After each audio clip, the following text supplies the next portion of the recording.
What is up, everybody? How is everybody doing tonight? Listen, if you're listening to the replay of this live, make sure you punch that like and subscribe button, and make sure you let me know and drop it below your 2 cents. I want to welcome everybody to the live. I'm Jay, and this is our 2 cents, where we talk everything boxing, and everybody's entitled to their own opinion. In today's live, we will be discussing Spence ring return, Fundora's path, Crawford's Saudi pursuit, Haney's Pricey pay-per-view, and Devin being the B-side, and whatever other topics we come out with throughout this live. How's everybody doing tonight?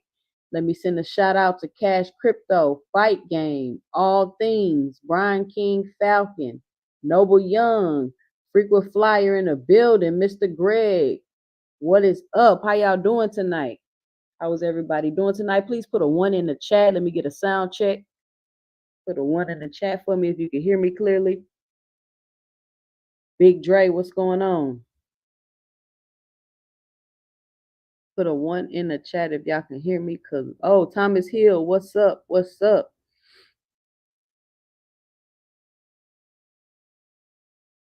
Cool JC, what's going on? All right. Looks like we're ready to roll. So once again, I know I missed last Sunday, but I'm back this Sunday. I'm trying to get a little bit more consistent with this thing, but I'm back. It's been an interesting week in boxing, as usual.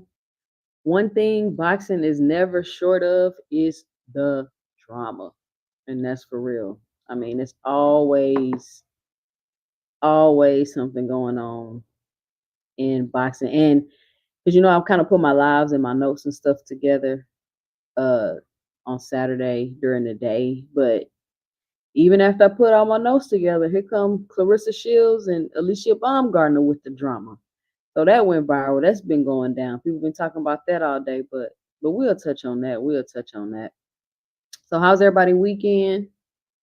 Everybody have a good weekend? Put a 2 in the chat if you had a good weekend. I went to the park today and went to go fly kites with my daughter. So we did that today. That was pretty fun. It's been a while since I flew a kite. But let's get started with the topics we got going on today. Listen, if you're new to the channel and you haven't already, please be sure to punch that like and subscribe button. And as I'm going through my live, make sure you let me know and drop it below your 2 cents in the comment section. So first things first, we got the truth. Errol the Truth Spence Jr. is back, and he will be making his ring return. Now, last week fights, again, I didn't get to come in last Sunday and talk about them. Last week fights, PBC's fight card, it was pretty exciting. It was a good fight card. I mean, all the fights was pretty exciting, even the free fights, even the little guys. What were they, like 112 pounds? And I was just looking at that fight, like, How can a grown man be 112 pounds? Like my son's not even 112 pounds. Them was some little bitty guys, but they was going at it. They really was going at it. It was a good fight. And then you had the Rolly and the Pit Bull fight. Let me know and drop it below y'all your 2 cents. How did y'all really think Rolly did in that fight? Because I'm gonna give you my 2 cents. I think Rolly came in the fight. I think he had a good game plan. I don't think he had the skill to execute the game plan like he should, but I feel like he had a pretty decent game plan, but he just wasn't able to pull it off. But listen, Pitbull got a chin because Rolly was hitting him with some shots. Rolly was hitting him with some shots. I feel like Rolly's defense was not there. I felt like he stayed in with Pitbull a little too long trying to exchange. And with him staying in too long trying to exchange and his lack of defensive skills, it just was too much for him. But I believe any boxer with some skill was gonna beat Pitbull, just like we witnessed with the Cabrera dude. Man, who got timed out?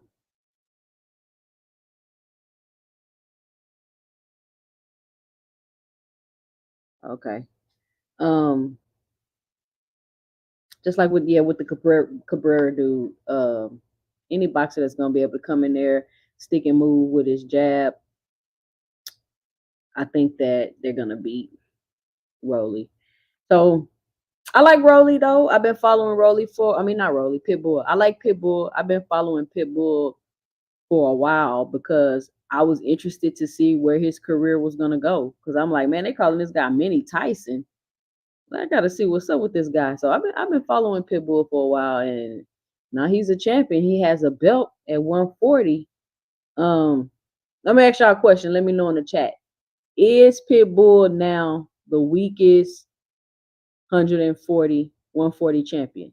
They were already saying that Rolly was the weakest 140 champion. Is Pitbull now the weak? Did it go from 1 week 140 champion to another week 140 champion, or do y'all really feel like Pitbull is a contender in the 140-pound division?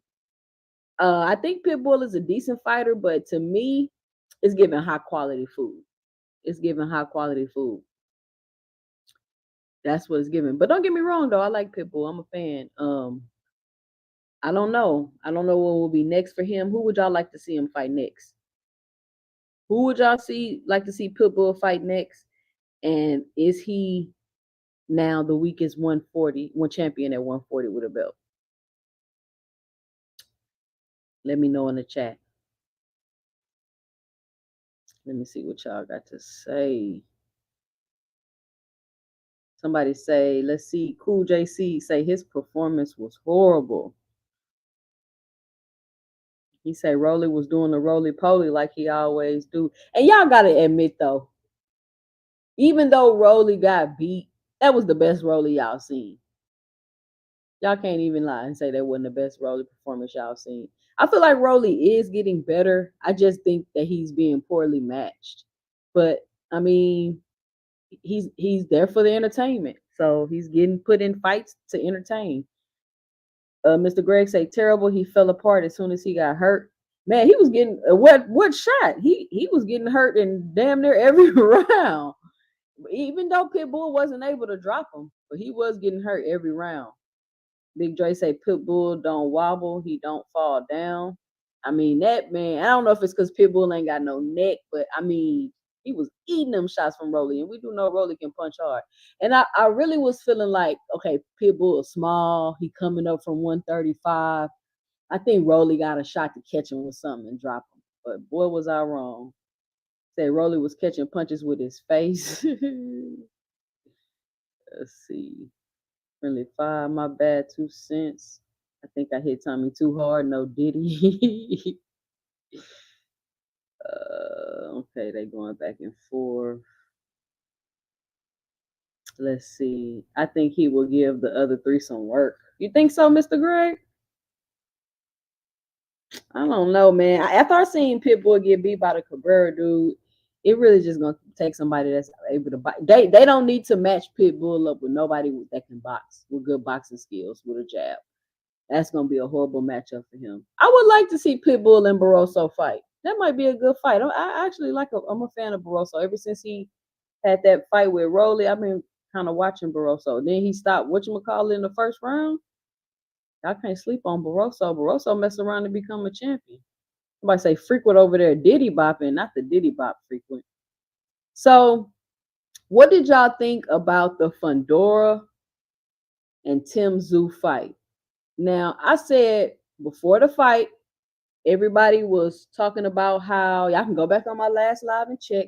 Everybody was talking about how Crawford gonna fight Tim Tszyu next, and the deal already done, and this and that.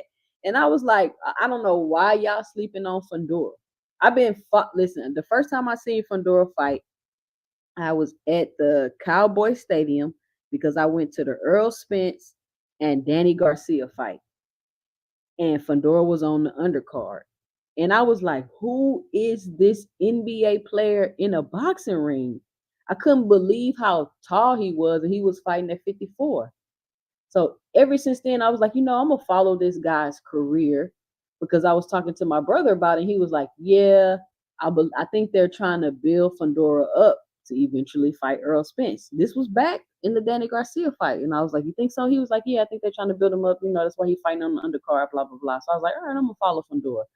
So I've been following Fundora, watching his fights, and I like Fundora. But the only thing I didn't like about Fundora, because I'm like, man, why is this dude with an 80+ inch arm reach fighting on the inside? Like that's his advantage. He's taking his advantage away. Like, why is he fighting on the inside?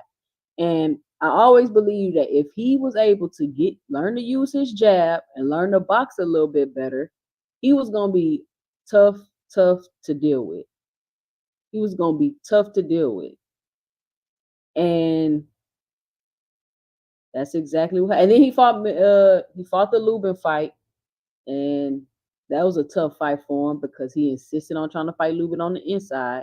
And then he got with Mendoza, he got caught slipping, got dropped, and a lot of people tried to write Fundora off after that. And I'm like, listen, we have to stop with the whole once you get knocked down or once you lose a fight, like that's just the end of your career and you just can't go on. You should retire. Like I don't really know what's up with that. Like, why do people think that once you lose, you should retire? Like, what is that about? So once Keith Thurman got hurt, and I heard that he was stepping in for Tim Tszyu, I was like, man, this is probably going to be a better fight than Keith Thurman fighting, because who really wanted to see Keith Thurman and Tim Tszyu? Like, I don't know what Keith Thurman is doing, but I'm not really just that excited about seeing Keith Thurman. He's older. He's been way, way, way too inactive, and I didn't think that it would be a good fight. Some people thought it would be a good fight, a competitive fight, but they felt like, Timmy was going to pull it out. So once they made the change, I was like, okay, this will probably be a better fight than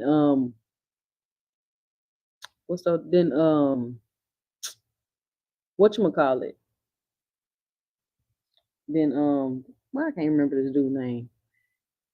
Keith Thurman. This would be a better fight than Keith Thurman. So I was like, cool. But I was like, I don't know why people think that he's just going to walk through, that Tim Tszyu is going to walk through Fundora. This is going to be a tough fight for Tim Tszyu. He's taking it on a 12 days notice. He's had no time to prepare for a fighter. He has no time to prepare for a fighter with an 80-some inch arm reach that's like 6'7". You can't just take that fight on short notice. But Tim Tszyu wants, I'm old school, I'm fight anybody type of mentality, which is cool. That's cool. I like that. But I was telling people this is not going to be no easy fight for Tim Tszyu. And I believe Fundora can pull it off. Now, a lot of people think that Fundora won the fight because of the cut. And if it wasn't for the cut, that Tim Tszyu would have beat Fundora because he was kind of catching him with some things in the beginning of the fight. But who's to say that Fundora wouldn't have adjusted to that and still was able to pull off the win? So, boom, Fundora's able to pull off the win. He's unified. He has 2 belts now. What's next for Fundora? Right?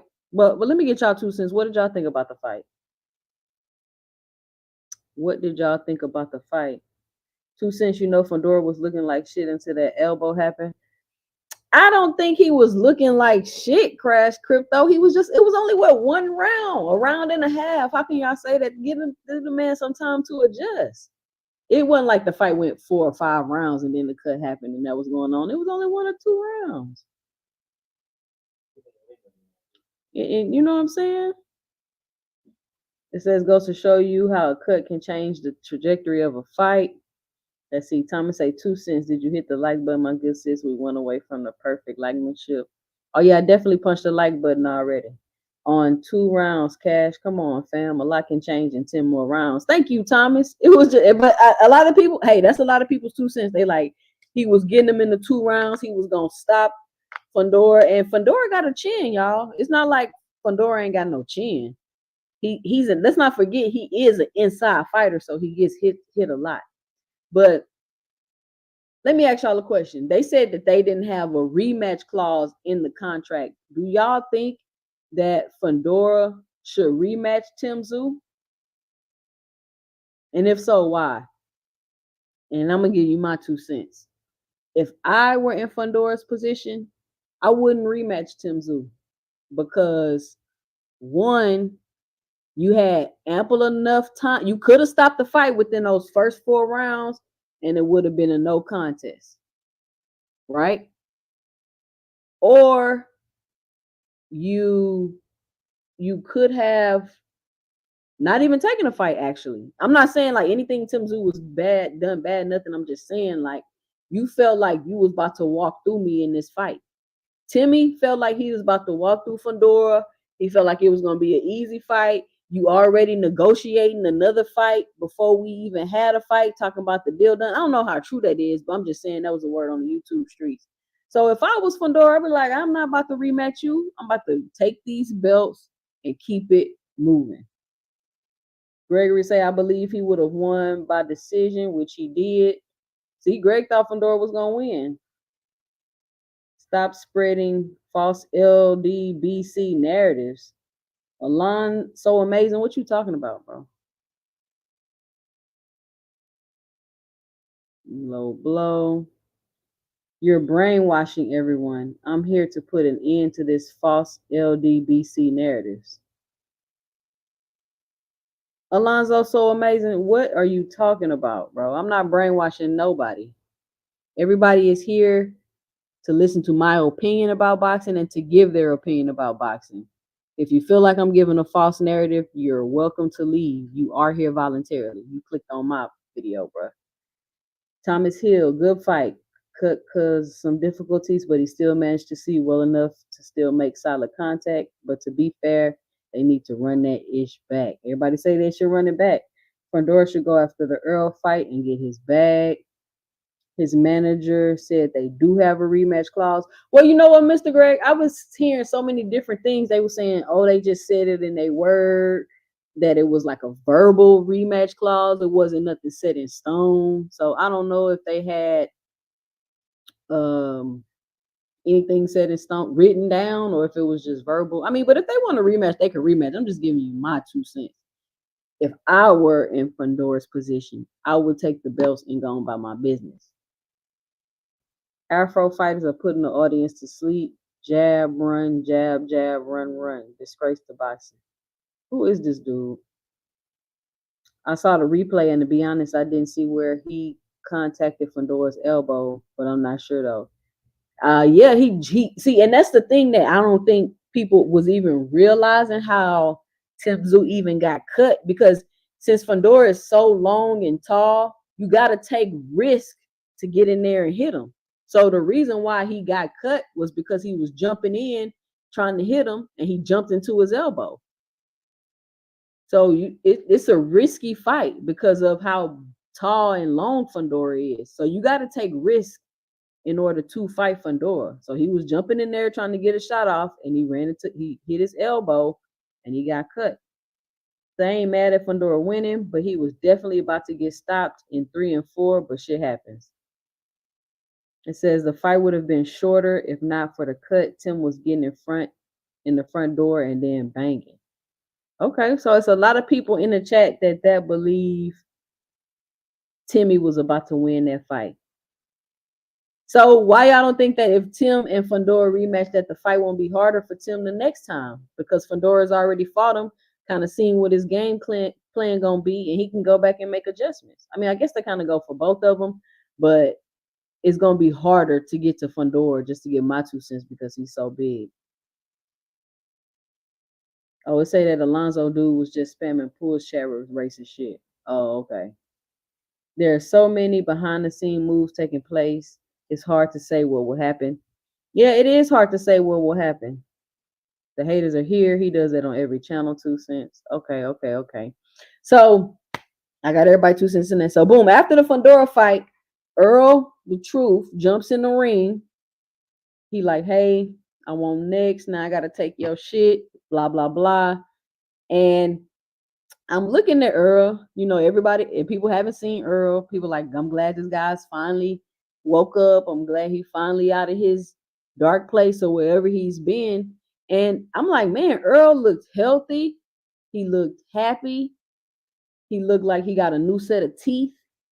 He wasn't talking with all that slurring. So I'm wondering if the teeth that he had was making him slur his words like that. A lot of people were saying that he was punch drunk, but I'm wondering if it was his teeth that he had that was making him talk like that. So he get in the ring and he said he wants to fight Fundora next. And all of a sudden, everybody in a tizzy. Everybody throwing a hissy fit. Everybody's so mad that Errol Spence wants to fight Fundora. And I'm like, I don't understand why people are so mad. What is the big deal? And then I'm hearing in the YouTube streets, oh, Terence Crawford deserved that fight. He should be fighting Fundora next. Terence Crawford deserved that fight. But I'm like, I never heard Terence Crawford say he wanted to fight Fundora. Did y'all hear Terence Crawford say anything about Fundora before this fight? Or did y'all hear Terence Crawford say he wanted to fight Tim Tszyu next? And he was trying to do a deal with Tim Tszyu. Errol Spence got on Twitter and said that he wanted the winner out of the two. I never heard Terence Crawford say that. And like I told y'all, since I seen Fundora on the undercard of the Spence fight when he fought Danny Garcia, they've been building this fight. They've been building the fight between Tim Tszyu and Errol Spence. They've been waiting for Errol Spence to come to 54 so they can make the fight with Fundora. So I'm of the belief that whether Fundora had the belts or not, that Errol Spence was going to fight him. It just so happened that he beat Tim Tszyu and he got the belts. Brick with Fire, you got him out of here. Appreciate it. So I don't understand why everybody in the tizzy. Terence Crawford is a free agent. And we're going to talk about that. I got that later on in the show. But I'm just happy to see Earl back. And now that Fundora is out, I guess till November or next year, I've heard he's out to November. I've heard he's out till next year. I'm curious, who do y'all think that Errol Spence is going to fight next? Who is next for Errol Spence if he can't get Fundora?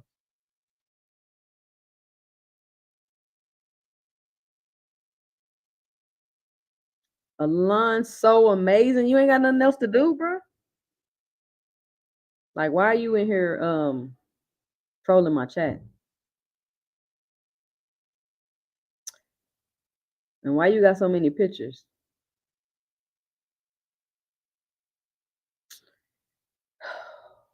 Y'all just get him out of here, y'all. I don't got time for this right now. Let's see. Fundora height, jab, and chin will be a problem for anyone in the division. Anyone in the division. Anyone in the division. The rematch will mean that Fundora will have to learn the jab with conviction and power. And that was my only thing, Big Dre, with Fundora's jab. It was almost like he just was sticking it out there. Even though even him just sticking it out there is giving you problems. But he needs to put some oomph on it. Like it need to be a power jab. Fundora needs a power jab. If Fundora has a power jab, that's going to be a mess.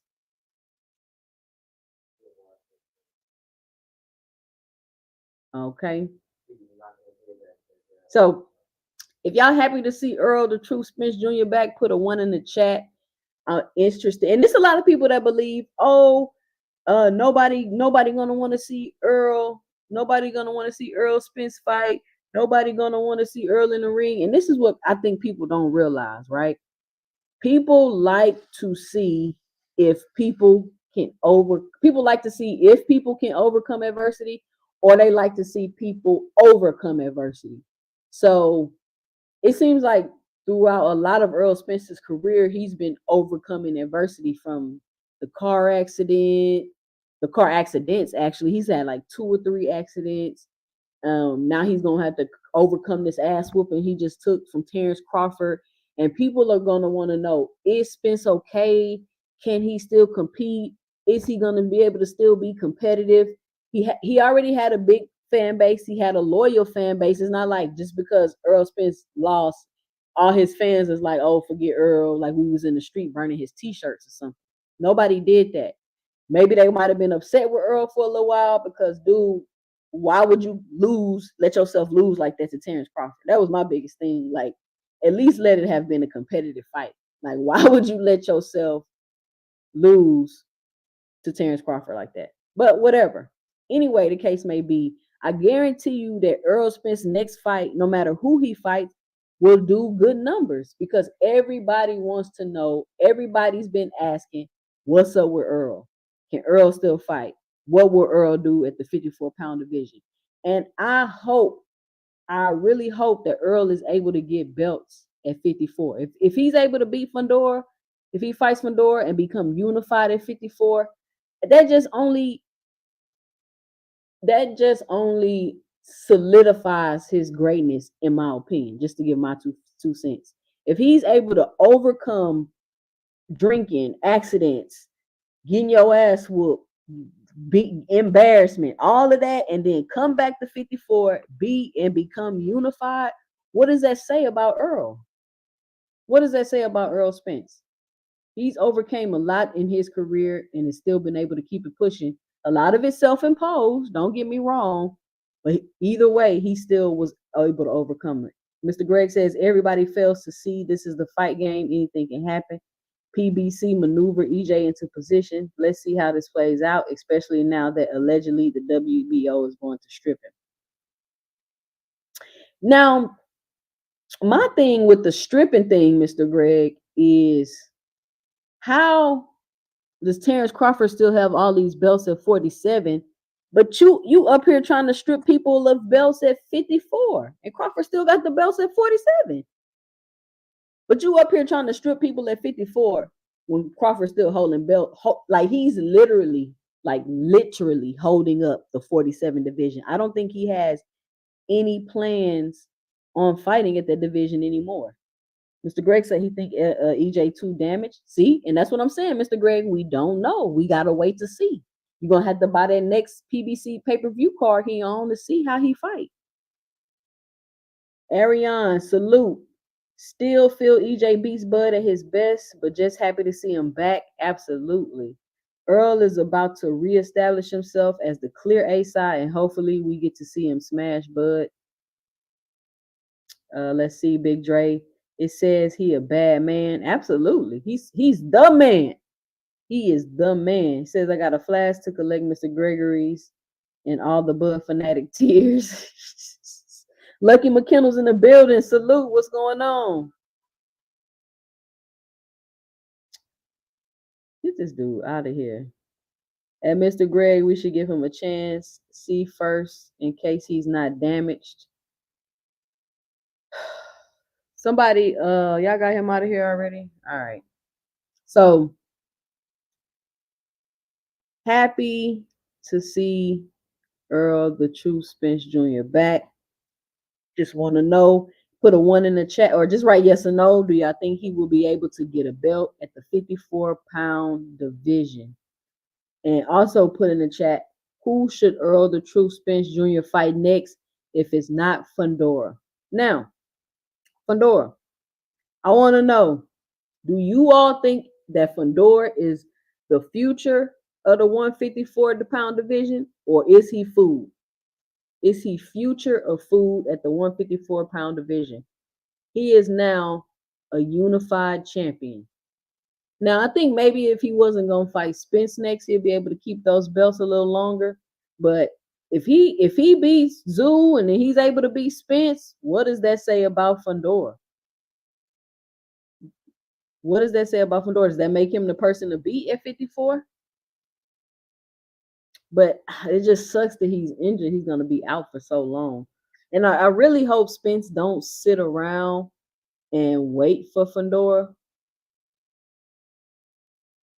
I really hope he don't sit around and wait for Fundora. I hope that he finds somebody else to fight and he don't sit around waiting. But I really want to know what y'all think. Do y'all think that he is future of food at the 54 division? And y'all, I mean, don't get me wrong, Mendoza not no slouch fighter. I know he just got beat up on the card, but he's a power puncher, and if he catch you, he can catch you. That guy he fought on the card, he wasn't able to catch him though. That guy had some great defense. He kept his hands up, and he had a good chin. And Mendoza just was not able to pull that off. I thought he might be able to pull it off, but he was not. I would like to see that guy fight some other top competition in the division. He was a pretty good fighter.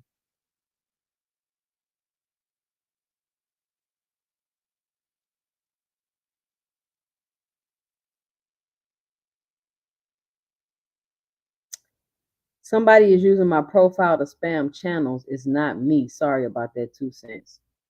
Now you better get that fixed, Alon. So amazing. But you get your IP address blocked. It says, I am willing to do that for certain, but I will look for his commitment to be what his fans think he is. I mean, I'm not sure what that means, but I don't know what that means. What you mean what his fans think he is? What you mean by that, Mr. Greg? You talking about Fundora? Or you talking about Spence? Do y'all think Fundora can be a star?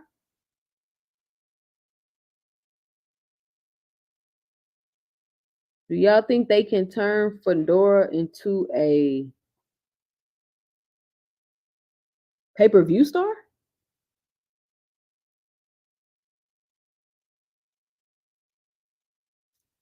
Yeah, Mr. Greg. I hope EJ come back and be able to prove that he's great.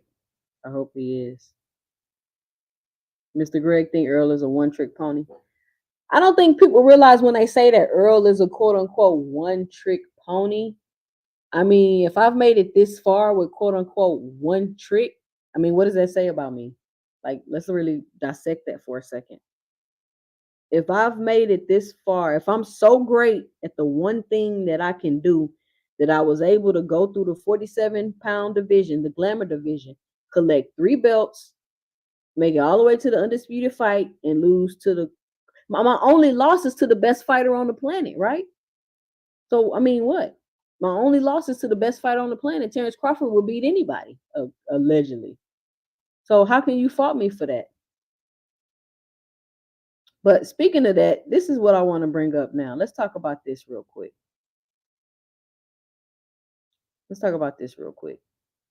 Put a 1 in the chat if you want to see the Terence Crawford Errol Spence rematch. Earl looking healthy now. He probably got to get a fight or 2 in so we could see how he looked. But who's interested in seeing the Spence versus Crawford rematch? Because after that first fight,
Now, put a 1 in the chat if you can hear me.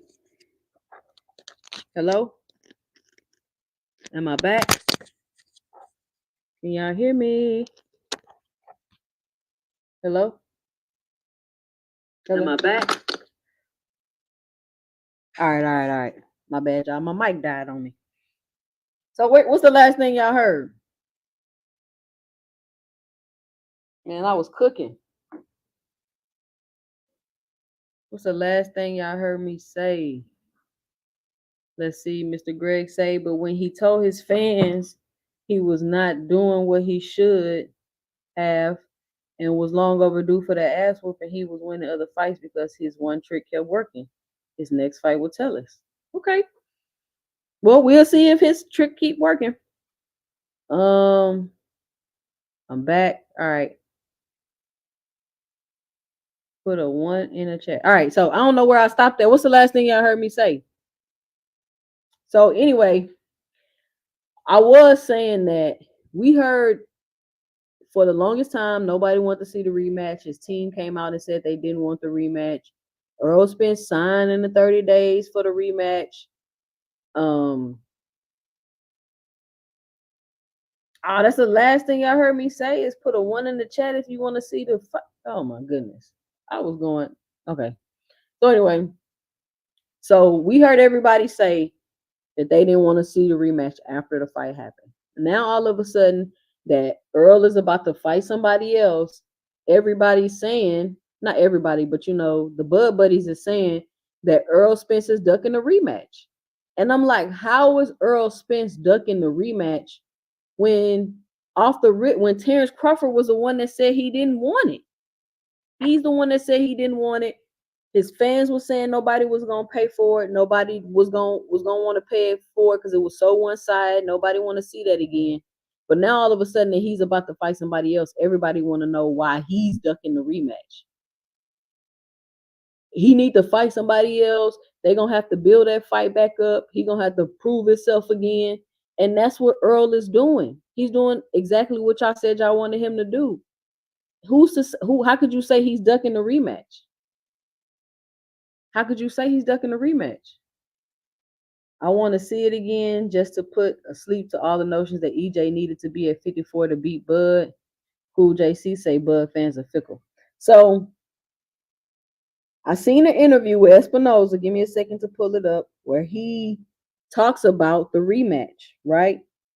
Now, from my understanding, the what I heard why the rematch didn't happen was because Bud was trying to manipulate the weight and use the weight as leverage to get more money for the rematch. And Espinoza was like, 2 cents can bridge, get a wrench if possible when you have a chance. Oh, Big Dre, you ain't got no wrench.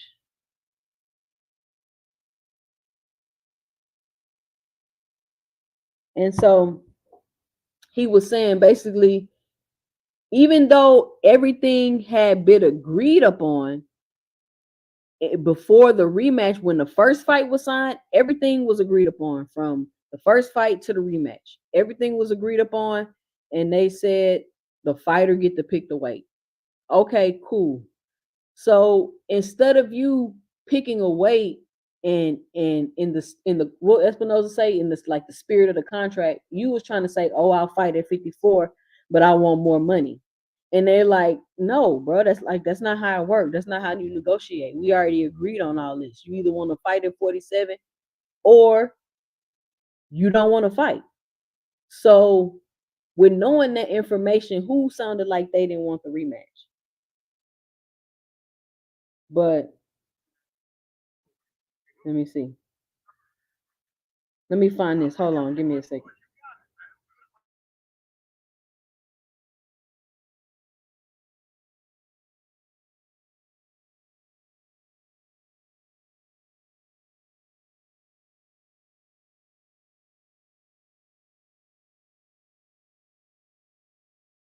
Let's hear what Espinoza has to say about the rematch.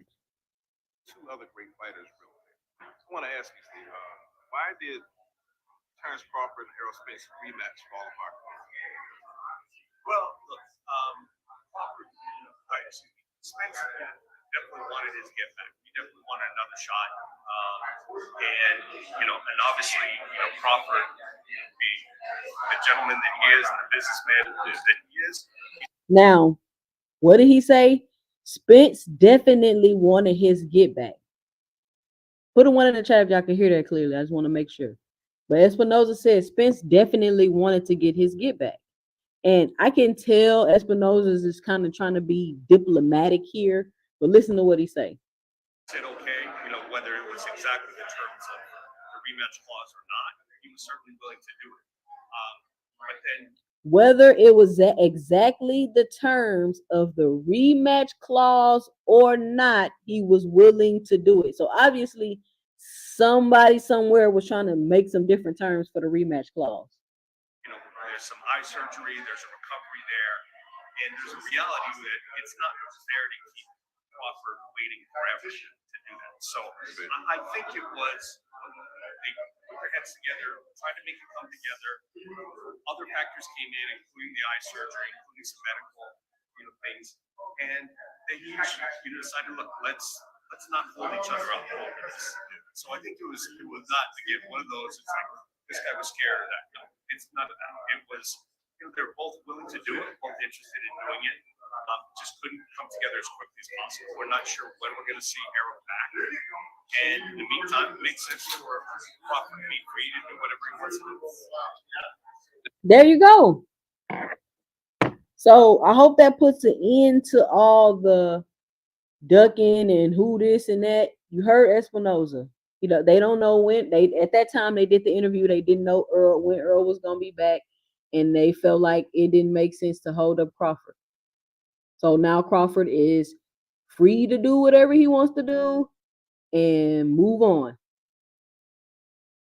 There you go. So that's why the rematch hasn't happened yet. Because we don't even know if it's not going to happen. We could just say that that's why the rematch hasn't happened yet. So now that we're beyond the rematch talk, who do y'all think that Bud is going to be fighting next? That's my question. If any Bud fans in the chat, who do y'all think that he's going to be fighting next? Because from what I've heard, PBC tried to sign him to a deal to fight Charlo, Lubin. He turned it down. I think it was Charlo, Lubin, and maybe Spence in the rematch. It was a 3-fight deal. He turned it down. He obviously doesn't have any interest in fighting any of the PBC fighters at 54. Who do y'all think that he's going to be fighting next? Like, I can't think of anybody that's not with PBC that's going to be good competition for Bud. Let me know and drop it below who it's going to be. Baby, can you get my drink out the freezer? The sparkling water. Thank you. I don't know who it's going to be. I'm hearing, and then so I start thinking, why wouldn't Bud want to sign with the PBC, right? Like, think about it. He got his biggest fight with the he got his biggest payday with the PBC. He got the most promotion he's ever gotten his whole career with the PBC. He on podcast and doing podcast after podcast, interview after interview. And this is another thing that I feel like a lot of people don't give Errol credit for, is the fact that Errol Spence could have came out right after that fight and said, oh, I had the eye injury, I had this going on, I had that going on, and this. He could have, quote unquote, came out with all of his excuses right after that fight. And I don't think that Bud would have been received the same if he would have came out right after the fight and said that. But instead, he waited in like 7 or 8 months before he came out and told his side of the story. So he let Bud go around. Mr. Greg said, I don't believe he turned down a deal with the PBC. Why you don't think he turned down a deal with the PBC, Mr. Greg? Why you don't believe that? He let Bud go around, do his interviews, and be the man. And all this time while Earl wasn't saying nothing, everybody was like, oh, he need to say something. Earl need to talk. Earl need to say something. And then when he came out and said something, everybody started really ridiculing him and tried to throw him under the bus. Talking about, oh, he giving all these excuses. When, just to give my 2 cents, I didn't feel like he was giving excuses. I felt like he was just telling his story about what was going on with him and what happened with that fight. He gave Bud all his credit. He said he got his ass whooped. He said Bud should have been fighter of the year. Errol Spence said all of these things. He never came out and said, well, if I ain't had this going on, I would have won. If I ain't had that going on, I would have won. He never said any of that. So I don't really feel like it's excuses. And I just want to understand, like, at what point is it just reasons versus excuses? Like, should I just never, if I got something going on during a fight, should I just never say nothing and just keep my mouth shut? I should just never express my side of the story or give the reasons why my performance looked the way it did. I'm not saying that he's saying, oh, this is the reason why I lost. He's just letting y'all know why his performance looked the way it did. He's not saying if I was 100%, oh, I still would have won. He's just letting you know why the performance looked the way it did. Read 215 Philly say Bud is gonna fight another bum. That's what he do. Nah. I mean, who is he gonna fight? And so then I start thinking maybe Bud doesn't want to sign with the PBC because he's trying to get over there to Saudi. I don't know if y'all noticed, but the PBC fighters haven't really been messing with the Saudis. So maybe he wants to be able to go over there and fight in Saudi. But again, PBC got all the hot 54 pounders. So who is he going to take over there in Saudi to fight? You get what I'm saying? Like, really, who is he going to fight? And I hear some people saying, oh, they're going to try to make a fight for the WBO belt with some guy with an M, Maladrov or something like that. And it's like, who is that? Who is that? And the thing I always said was, we never really seen Crawford fight. I don't want to shit on the fighters he fight. We never really seen him fight fighters with names before he fought Errol Spence. And now that he's at the end of his career and he's getting older, like, why would we think that he's gonna start doing it now? Why would we think that he's gonna start doing it now? Like, why wouldn't he fight Charlo?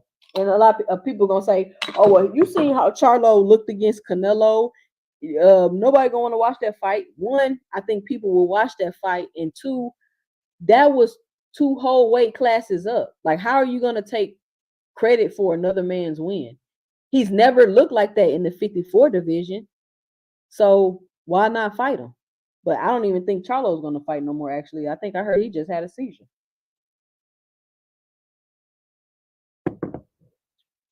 Why wouldn't he fight Lubin? I mean, I think Crawford could probably beat Lubin.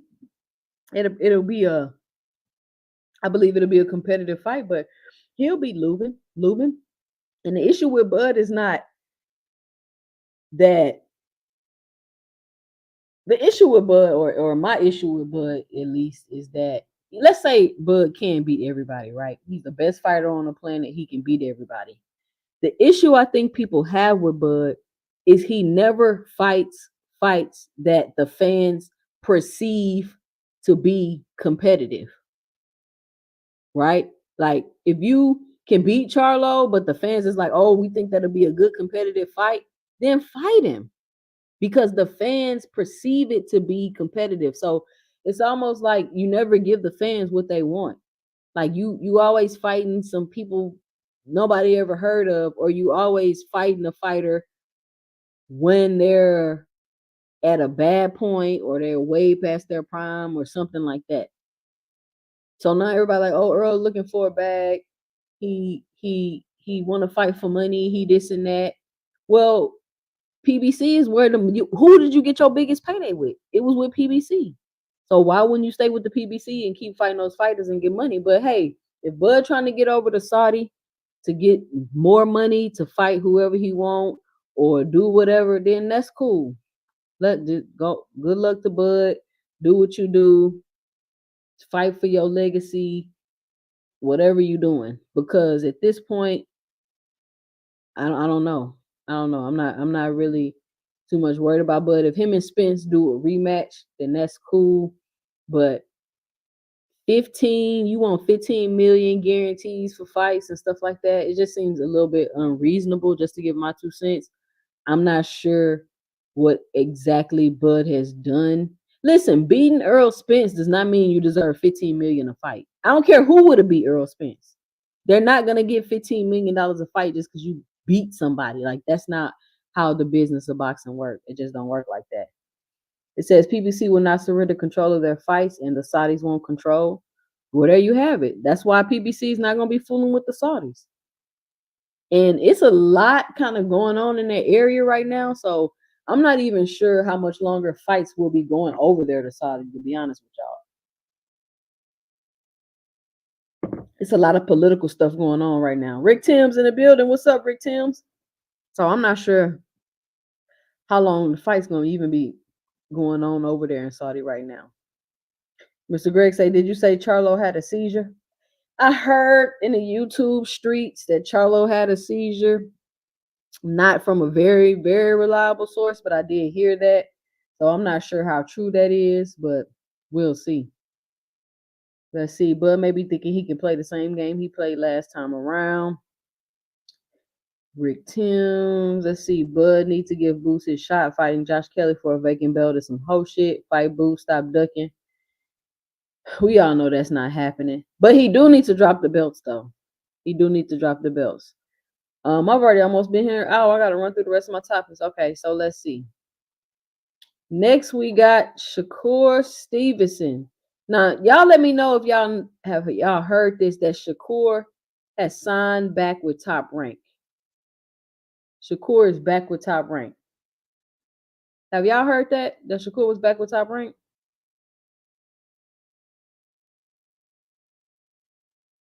So, it was a lot of talk about Shakur being a free agent and he keeping his options open, and this is gonna be his last fight with Top Rank. And I was always wondering, how is Shakur gonna leave Top Rank if he's still with Jay Prince? Because I've never known any fighters that Jay Prince have had. I think some people might have said, did they say Andre Ward? Was Andre Ward with Jay Prince? I've never known any other fighter that was with Jay Prince to fight on anything but Top Rank.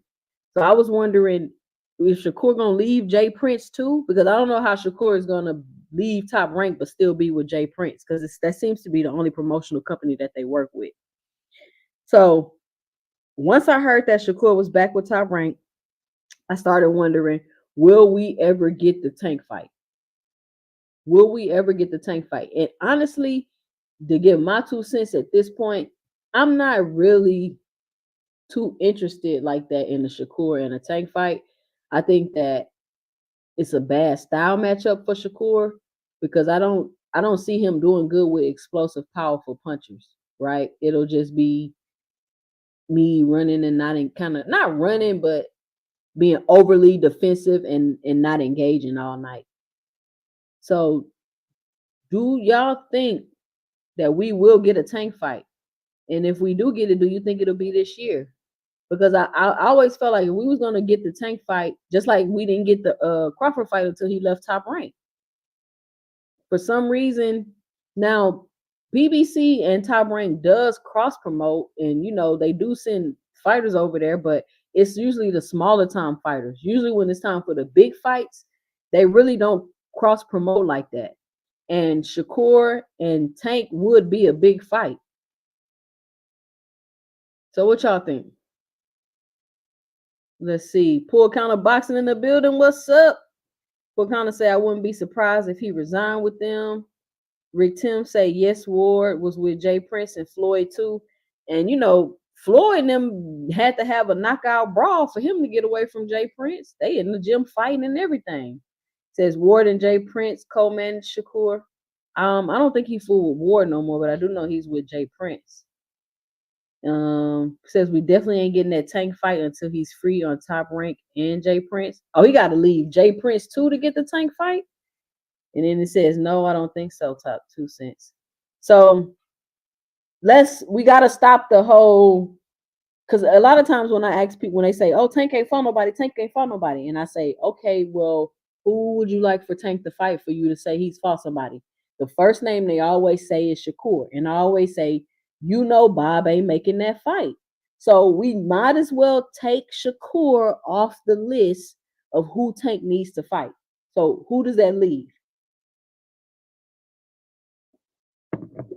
Who does that leave? Big Drake say Bob not going to let that fight happen. I don't think so. I don't think so. And it sucks because that's a big fight. And now everybody's saying, well, Tank needs to go up to 140. I don't think Shakur's going to go up to 140 anytime soon. And if he has an issue with people with power, he definitely doesn't need to try to rush up to 140.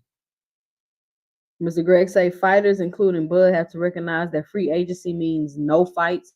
You need funding, a broadcast partner, and a dance partner, or 3.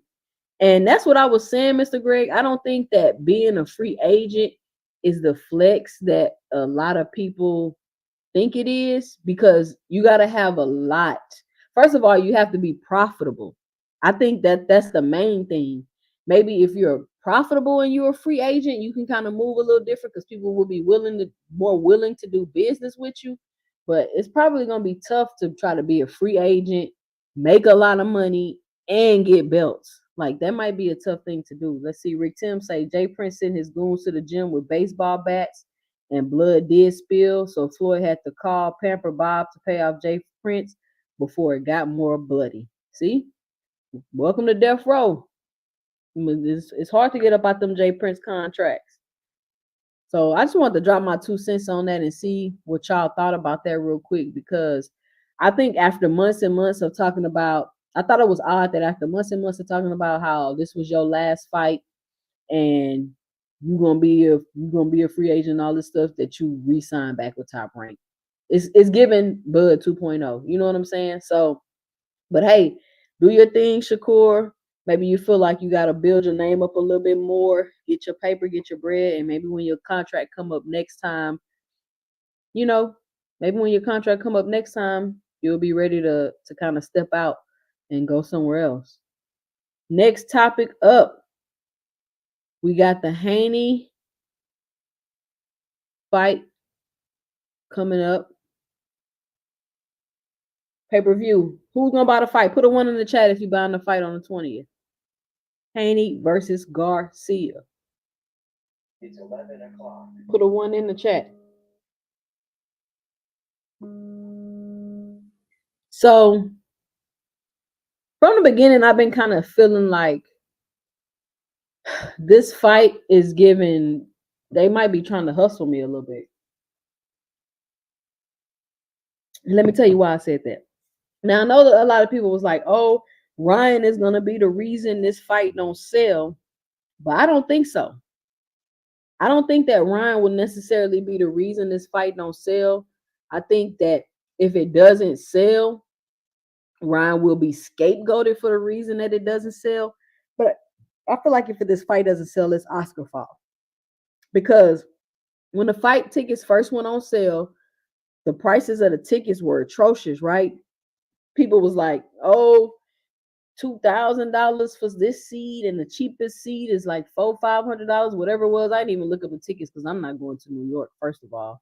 But they were talking about how overpriced the tickets were. And I'm like, man, why would Oscar make these tickets so high? And then people were complaining because the fight was in New York, when both of these guys' fan bases is in Cali.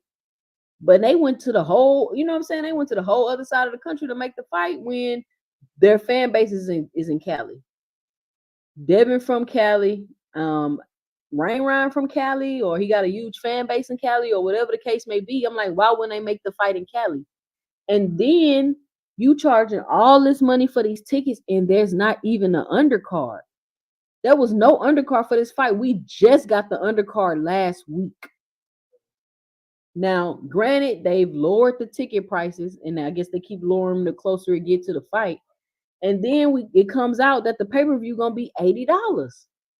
This pay-per-view, this $80, this pay-per-view was more than the PBC pay-per-view that we just watched on last Saturday.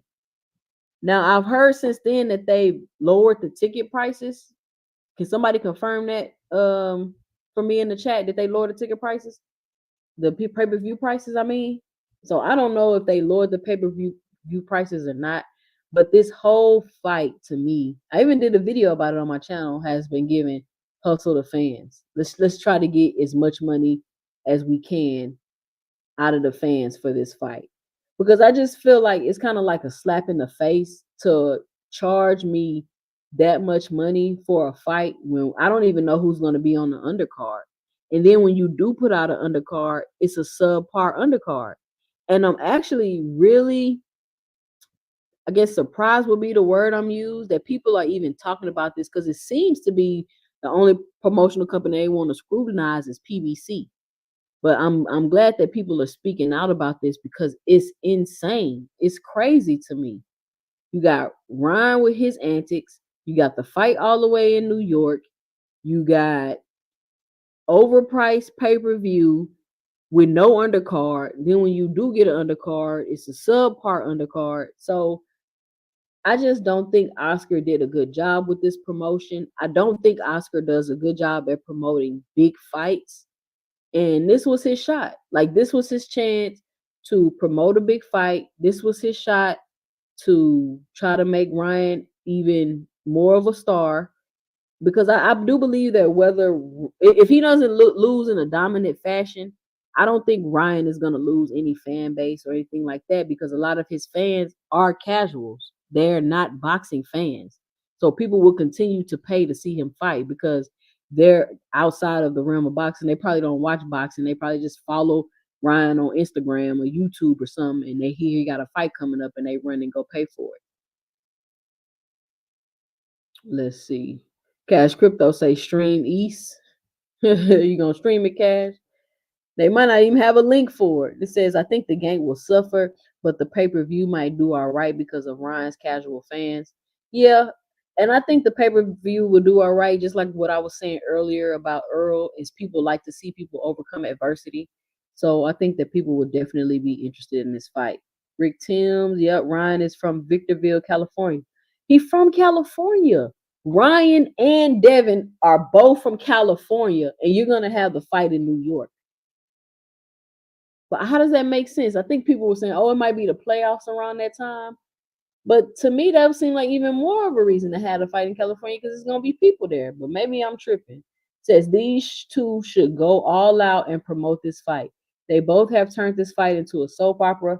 Bill and Oscar did not help at all. And what's really, really weird to me, Mr. Greg, is that Eddie Hearn don't even have nothing to do with this fight. Eddie Hearn said, I ain't got nothing to do with that fight. He washed his hands of this fight alone at the very beginning.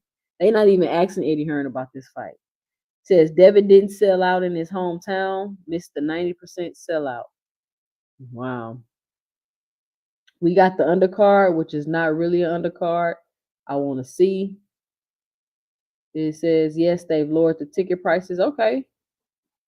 And the pay-per-view went down to 70. And see, that's what I'm talking about when I say I feel like I'm being hustled, right? Because you're going to drop the pay-per-view at 80. Like, are you just going to drop it to see if people going to pay for it and see what they're going to say? And then when you don't get the response you want, you drop it down to 70. That's just weird to me. That's not weird to y'all? Don't be surprised if you get one of Dev versus Ryan tickets on your windshield, like a full menu. I'm excited for the fight. I think it's unexciting because I think Devin will beat Ryan easy. Now, I don't know about that, Pool. Come on now. I think this is going to be a competitive fight. I don't think Devin is just going to go in there and wash Ryan like that. And I think if Devin lose focus or make too many mistakes, Ryan can catch him. But that's just my 2 cents. You know how I feel about Ryan, Pool. Because I believe Oscar is looking to cash out Ryan. That price point is crazy.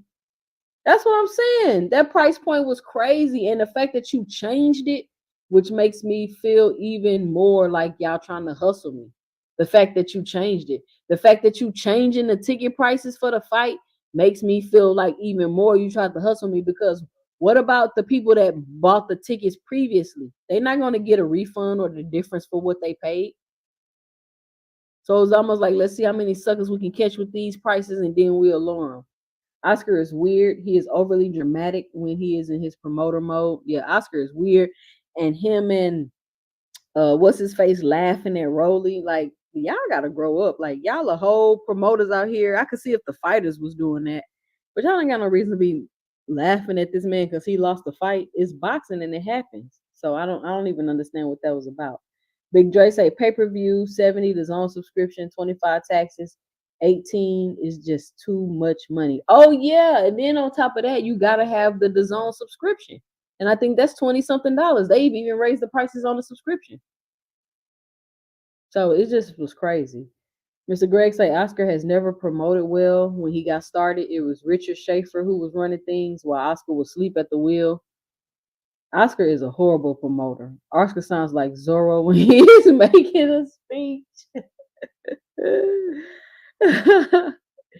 Says Eddie knew this was some BS. Yeah, he knew it was some BS. And then you know what I heard? Did y'all hear this? That apparently after this fight, Devin, if he still has the belt, Devin Haney is gonna drop the belt. I thought that was weird because we all know he has the mandatory in Sando Martin. Who will kind of say 2 cents? Would you pay for this fight, or what do you think is a reasonable price for this fight? 2 cents.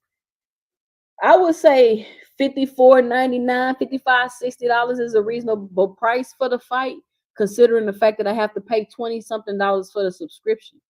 Now, me personally, no, I'm not buying the fight. I have a friend buying the fight. I'm gonna go over there and watch it. But because you think about it, the fight's 70 plus another 20 if you're not already subscribed to the zone, so that's $90 for the fight. And then you gotta keep you gotta cancel the subscription 30 days in advance or something like that. So it's like you gotta cancel your subscription right after the fight so you won't get charged again. It's crazy. So Ariane say, what's more likely to happen? Ryan beats Devin or Frank beat Tank? Come on, Ariane, you know the answer to that. I should have put that on my topics to talk about tonight, but I'll do it next week. I think the Frank Martin fight will be good as long as it lasts, but I definitely see Tank winning. Compare this card to the PBC event we just got and the Tank card that's coming. Devin Ryan ain't worth $80 and possible buffering. And that's another thing, Cash Crypto. The zone production is trash. Let me tell you. So before I became a quote unquote hardcore boxing fan, right? I used to stream the fights. And I'll be like, man, when you be streaming, it be buffering, it be this, it be that. So I was like, okay. So I finally purchased the DAZN app. And it was doing the same thing. And I was like, all this time, I've been thinking that it's been buffering and acting like this because I'm streaming it. When really they just have poor production. It's crazy. Ariane Ryan beating Dev because it's happened before. Listen, what do y'all think the boxing world is going to be like if Ryan beats Devin? And listen, that production on Amazon was off the chain. It was blood sliding down the camera. It was great. It says greed is killing fights along with the politics and long layoffs. Absolutely. Cash Crypto say the zone is straight trash. So my next topic, let me see what else. I got one more topic and I'm gonna drop the link and we can chit chat for a second. It says Crawford is trying to get to Saudi. Will he get his 15 mil? Will he get his 15 mil? Do y'all think the Saudis will give Crawford $15 million?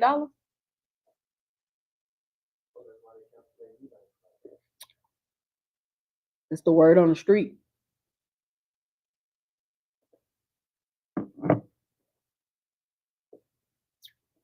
The zone is straight trash. Mr. Greg say, I just dropped the zone and ESPN too. I don't have the zone. I canceled my zone after the last Ryan fight. Who did he fight? Duarte, I think. But I do still got ESPN.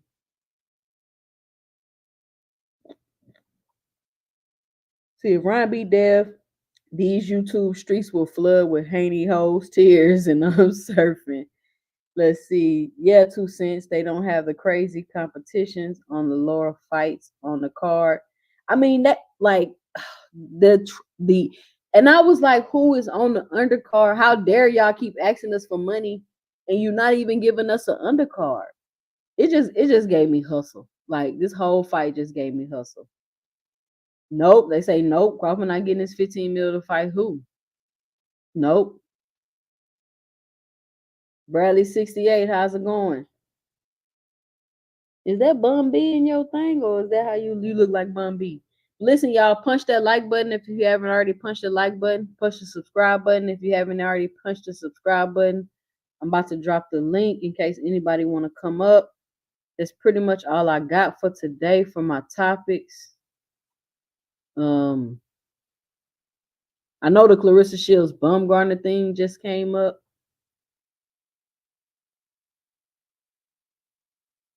Full counter say one thing about the Saudi dudes, they know who the boxing fans want to see. Crawford will have to fight Canelo or somebody big, 2 cents.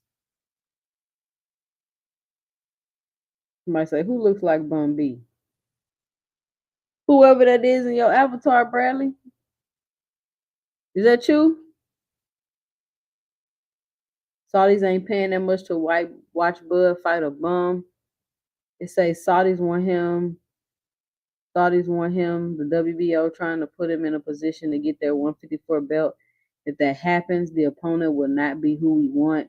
They may give up 10. Why the WBO want Crawford to have the belt so bad?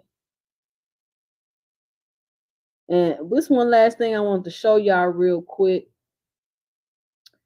Victor Conti was in my comments, y'all. I just want to show y'all this real quick. I just dropped the link if anybody want to come up here and chit chat real quick. Victor Conti was in my comments. Let's see. I want to show y'all this real quick.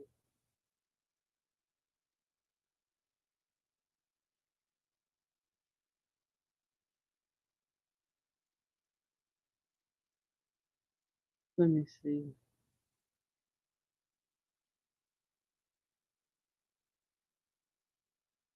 Gonna be not this handsome.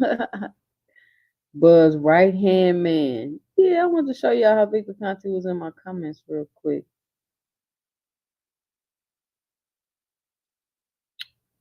Let me see if I can find this short. It was in a short video I had made,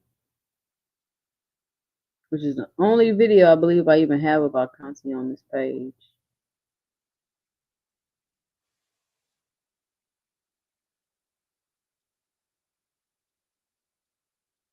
Let's see. I see you, Mr. Greg. Give me a second. Let me show this video.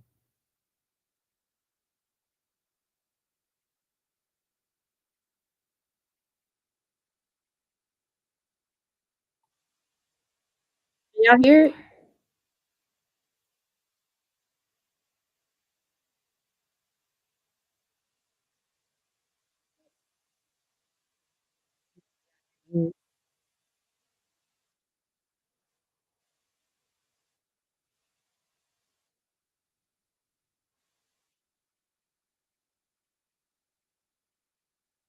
Okay, let me see.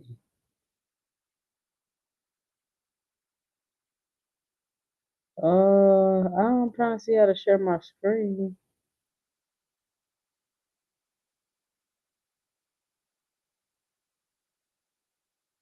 It's not sharing my screen, y'all.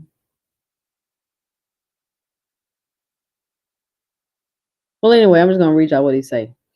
So I had made a short video, right, about Victor Conti, and he was saying that Tom Brown Promotions and PBC likes to keep the testing, the VADA testing, a secret, and they don't like to release it to the public. And then he said, he put a tweet out saying it's a lot of baseless claims about baseless claims about how Terence Crawford is using PEDs, and I have the testing results for both Errol Spence and Terence Crawford, and they were both clean. So in the video, I say, how does Victor Conti have testing results that are supposed to be kept secret?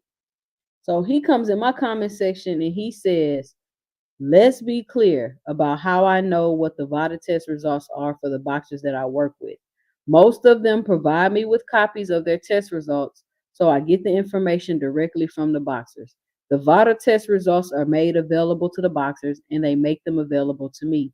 There is no secret about how I get their test results. Please stop the hate without any credible basis. So I reply, Victor, please don't come on my platform trying to tell me what to do. If you listen to the video, it was a question posed. How does he know the results? Not sure how you got hate from that. Even in your response, you are contradicting yourself. Please don't start with me, Victor. Because my thing was, you said that you know the results for the boxers that you work with. You don't work with Errol Spence. So how would you know what his test results are? And that's why I say, even in your response, you just contradicted yourself because you said you get the results from the boxers that you work with. You don't work with Errol Spence, so how would you know what his results are and if they're clean? And why are you coming in? So I thought that was funny that Victor Conte. And then another thing, I posted that video like 4 or 5 months ago. So I thought that was weird that he was in my chat. But we got Mr. Greg and Full Count of Boxing on the chat. How's it going? What's go- What's going on, 2 cents? What's up? What's up? What's up? Thank, thank y'all for joining the panel today. What y'all want to drop y'all 2 cents about? I wanted to ask you, why was Vic? Is that the first time Victor had posted something on your on your chat? Yeah, that's the first time. I wonder why he would do that, and why would that's just it's just interesting, that he would do that. But It's it like a just goes four. to It's show like a you, 4-month-old video. yeah. But it just goes to show you that even though it might have been a long ago video, that you're still being watched, and when questions like that get asked, it will draw some kind of response, even if it's a late one. Mm. So I would just keep asking the questions. I mean, sooner or later, he may want to come on your show and you get the chance to interview him, or y'all just do what he just did. He'll post something that you get to respond to. Yeah, and Either and way, you Mr. may, Gray, that's the only thing I have about Victor on my channel. uh, That's the only thing I have about Victor on my channel. sometimes that's all it takes, though. It don't take a whole bunch of content and comments. Just one particular question can trigger it, and it apparently it did. So, Apparently, so I'm that's how feeling that some goes. type of way. I, Yeah. I don't. I really wouldn't want Victor on my show because I don't like looking at lying people. You know, what I'm saying somebody who changed the face of sports, who's responsible for some of the most egregious, um, cheats in boxing and cheats in sports and track and field and baseball. Somebody, I wouldn't want to talk to him because I think I would like turn it into an investigative type of you know what I'm saying? Because I can't stand a dude that would turn the tides of history like that. You know how many fake outcomes we got because of Yeah. PEDs. And I think that would just overwhelm me because I'm kind of a true believer when it comes to boxing. And, I want to see real results. I don't want to see the results off these drugs. And I get real passionate about that. And even though it's become, kind of part of boxing now, cheating, and they say you're not trying to win if you're not cheating, right? That's a saying in boxing now. So if you get away with it, you just get away with it. But to me, it kills the spirit of what it's all about. And I know that's kind of like an old fashioned thing, the way to believe, in the sport. But boxing is that last sport where you can go in there, you can pull yourself up by your bootstraps, you know what I'm saying, and by your own willpower, and make a success, what I'm saying, out of yourself. And I just think Victor is just one of those dudes that just corrupt stuff, like big money and bringing that into boxing. And I just wouldn't want to, because I'll be calling him a lie to his face. You know what I'm saying? I'll be, disrespectful. And I don't want that. I just rather sit back and listen to people who can, separate that. Mm-hmm. 2 cents. I think you're a good person for that. I think Marty, manager, good for that. Me, I'm not, I'm too passionate about the sport, about, being true to the, essential, to the traditional boxing, what I'm saying? And I'll be like, I wouldn't be good to interview. He wouldn't be good to come on my channel, you know what I'm saying? Because I just couldn't do it, man, because I'm so tired of this PED stuff. Look at Conor Ben, people like that. He's a legacy fighter at that. So, we got a double negative right there. People who should be, what I'm saying, like really on the up and up, they're cheating. Look at Chris Eubank's last performance. Out of all the performances he had, this was his breakout performance. He's out there jumping around like Spider-Man, just looking good out there. I've never seen him look that good. And it's like these guys are getting older. They seem to be getting faster, stronger. It's like, man, it's something got to give, bro. It's just, I'm going to watch. I'm going to keep watching, but I'm going to let the guys who can go in there and, level hit it like 2 cents and, saying Marty, go ahead and tackle those. If he want to come, he can come, but I won't be able to tell you what he'll get. D-Ray, I want to drive in the building. What's going on? Yeah. I don't know, man. It's just weird. Like, I don't even know why Victor's even commenting worried about people on YouTube. He should just Right. be about what Because YouTube is a growing force in the promotion and marketing of boxing. That's why they're watching. I agree with what you just said, Cash Crystal, in a lot of ways. I'm an old school guy as well, but I come to realize that the thought as well as the activity of performance enhancing drugs is here to stay. It's particularly Yeah.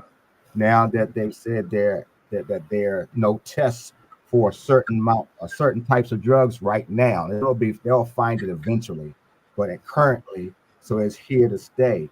You're not winning when you're cheating, first of all. Right. That's not winning. And because as we know now, even if you get something right now, down the road when it's found out for certain that you did dirt, you did wrong, it comes back on you, and it's even harder because now you're a little bit older, you got accolades, etc. But now you got to face the piper, for so to speak, for what you did earlier. So I don't think you're winning. I just think you're prolonging your punishment for doing what you shouldn't have done in the first place. Um, I would love to. I love to see fighters or athletes, period, who can rejuvenate themselves honestly without anything that's illegal, because I know it can happen. I love to see fighters want to really be the very best they can be, but that comes from having that commitment. And a lot of times, Mhm. fighters have gotten money earlier than they used to, particularly, when I was in the 20s and 30s and 40s. Fighters are getting money very fast now. And what it has done for them, you can buy your family things that they haven't had, but it takes away your hunger to get money. You don't feel like getting up at 6 o'clock, 7 o'clock in the morning to run. You don't feel like sacrificing not eating that pound cake and things of that Mhm. nature. It takes away, and this is why I'm hard on Spence, because that's actually what I believe happened to him. It wasn't so much I don't think he got the talent.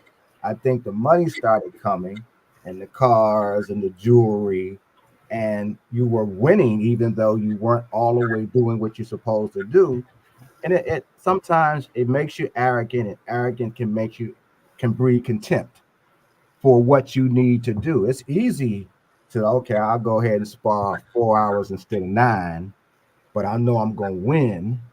And what starts happening is you start performing that way, and you get away with it for a while until something happens. And I'm not even I hope I'm not bashing him, but I'm telling what I see.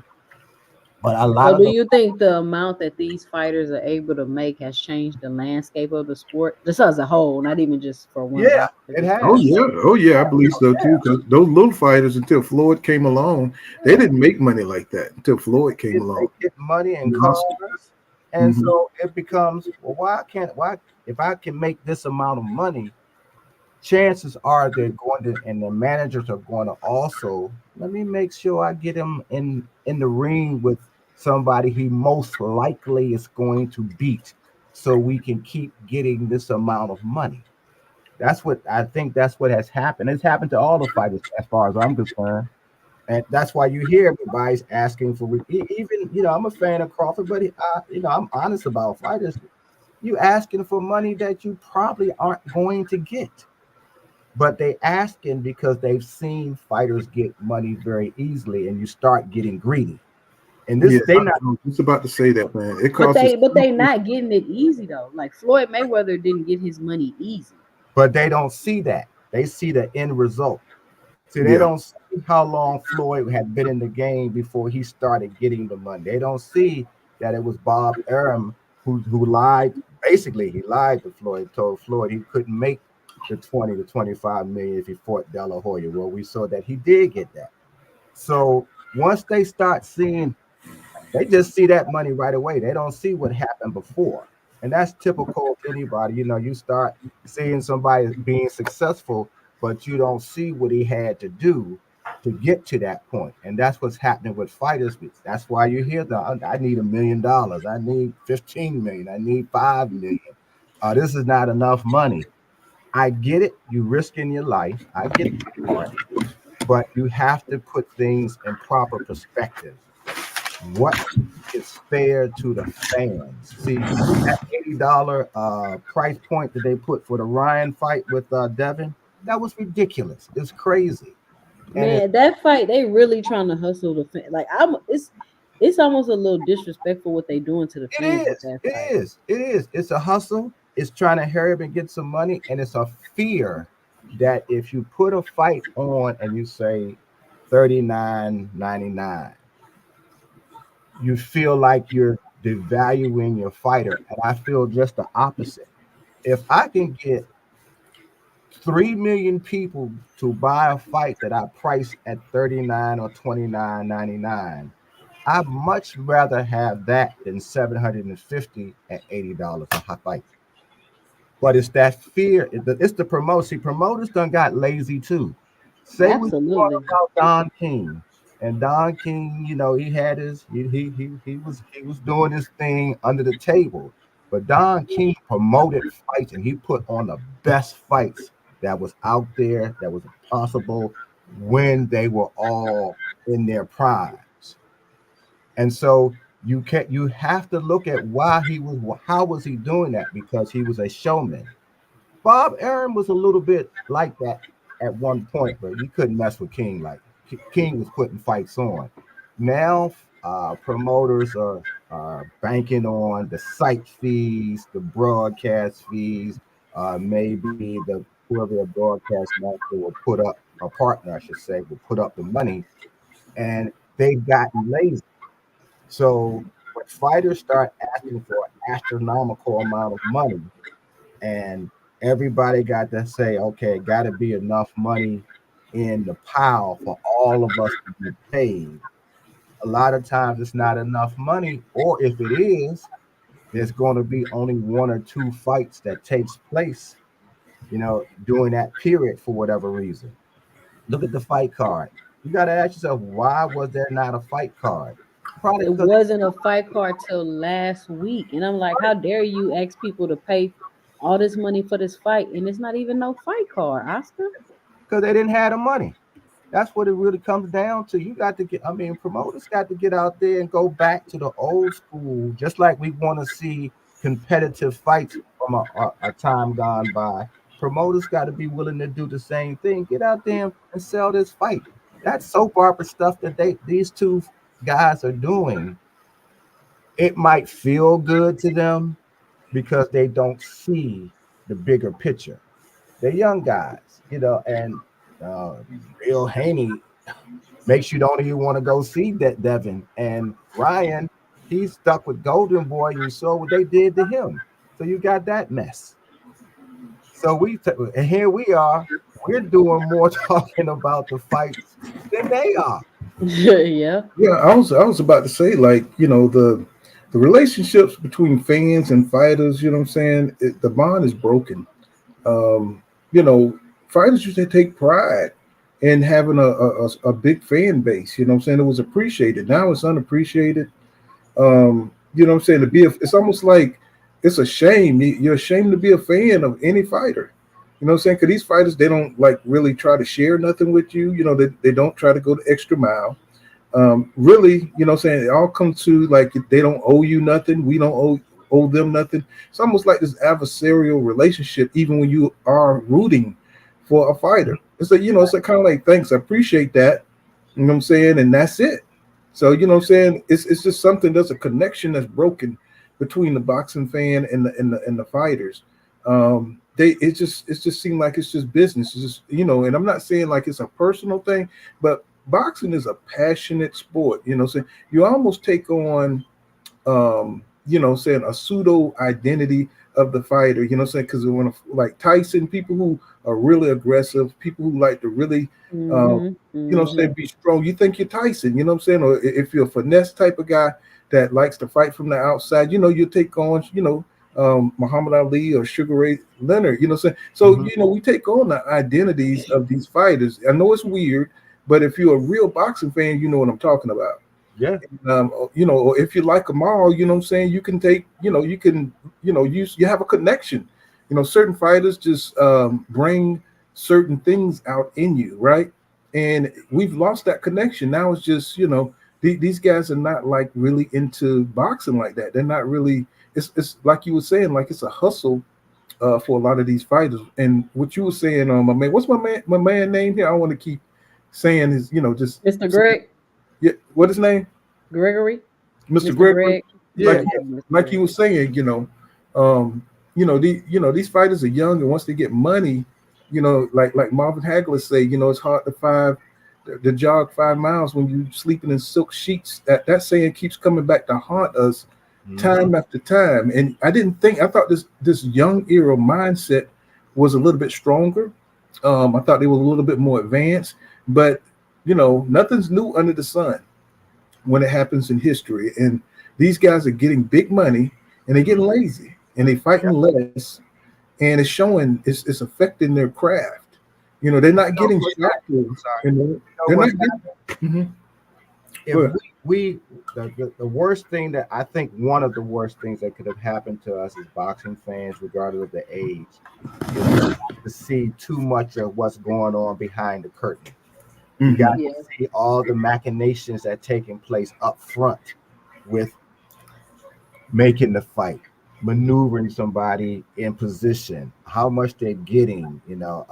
We have a better understanding of the business and it changed the way the fans look at the sport. And now we start to focus more on who signed who and how much they're getting and how many, what the deal is and things of that nature, without recognizing why that's been happening until now. Now we know, and now we have those conversations as opposed to talk about the skill sets of the fighters and what their game plan is going to be in the ring. We're talking about what the game plan is at negotiations and who's going to get what, and it's kind of killed the mystery of the sport to some degree. Really has. And then of course now that we have Victor Conte being involved, regardless of whether he's doing anything or not now, the implications is there. Right. You got a certain segment of boxing fans who are going to talk about it and who are going to be suspicious. We see fighters who probably could be better in the ring the next time we see them, but if they are, we now have become suspicious about why. See, we don't see. I mean, we even used to see Floyd running at night, telling you he'll show you better than he could tell you because he's putting in the work to get where he needs to be. You know, now we see fighters doing which I will call a homogenized way of showing them training where they look good, but you don't see the real work, but it looks good. So we got all of that going on, and it's kind of hurt the sport. We still love it. I still love it. I mean, some of us, for a short period of time, we boxed. I boxed a little bit, you know, at time as a teenager and up to I was 19. And so I think that the further we get away, because I mean, you even got the girls testing popping dirty now, but I think the further we get away from the Mayweather era, the Mhm. more things will change, right? Mhm. Because the fighters I feel like now of our generation, like the Buzz, the Spencers, that's who they were quote unquote trying to emulate because that's who they came up under, Right. right? We don't have a new Floyd, so it's other fighters for the younger kids to kind of look up to. Like I say, Tank should get some type of recognition or gratitude for him making all the money and still being focused and fighting. Yeah, I know he got in a little trouble, but he still trains hard. Matter of fact, he got more serious and more disciplined as he got more money. If people But haven't noticed that. but And fighters who Florida's a phenomenon, right? He's like, he's a phenomenon. He's one in a million.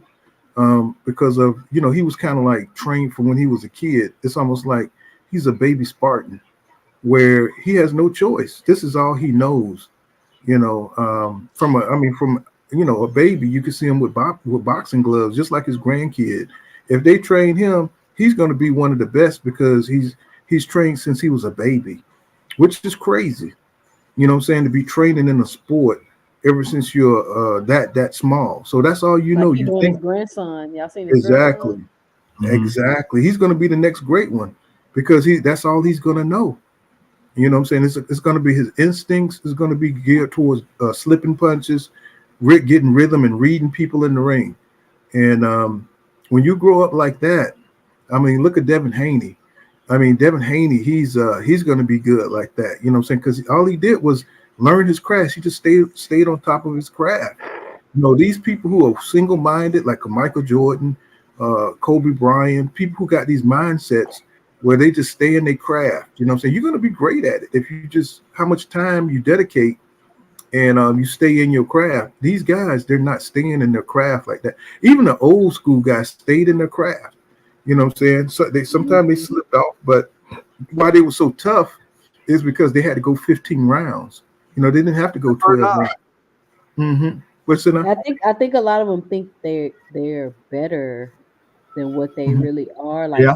they feel like they've arrived and like they haven't arrived yet. Like I think of Shakur Stevenson when I say that because I still think Shakur got a lot of growing to do and Mhm. he's not who he think he is yet. Maybe you were that in the amateurs, but I don't feel like you reached that in the pros yet. And I don't feel like Mhm. he's getting it time. And I think that the fact that he's not either getting the attention he wants or the money he wants or the recognition he wants, I think it's starting to make him a little insecure about it. And I But think one that thing, will affect his go ahead, I'm career. sorry. One thing about it though, running your mouth is unmanly. Running your mouth too much um, is It's unmanly.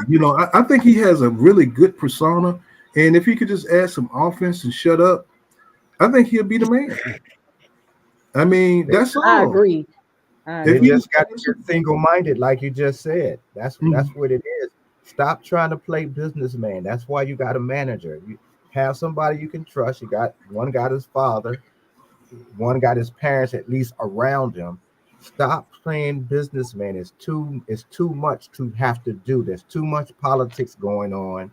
You got too many Mhm. people you got to deal with.